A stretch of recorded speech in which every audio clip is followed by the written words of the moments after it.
Ayrılmaq istəmirəm, amma dözə də bilmirəm artıq, davam eləyə bilmirəm. Bu vəziyyət sizə tanışdır. Ayrılmaq istəmirsiniz, amma münasibətə davam etmək də artıq mümkünsüz hala gəlib. Küsmələr artır, incimələr artır, səs tonları qalxır, eyni mübahisələr dəfələrlə təkrarlanır və hər dəfə beyninizdən bir cümlə keçir. Bu dəfə dəyişəcək. Bu dəfə hər şey başqa olacaq. Ancaq nəticə olaraq heç nə dəyişmir və hər dəfə sanki eyni ssenari təkrarlanır. Sizə bir sirr açım.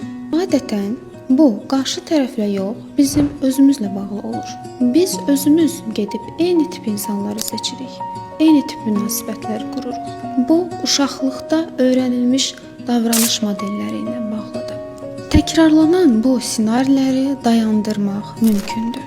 Sənə ilk addım atmağın üçün bir fürsət. İlkin diaqnostik konsultasiyaya ödənişsiz gələ bilərsən. Ətraflı məlumat üçün rəylərə yaza bilərsən.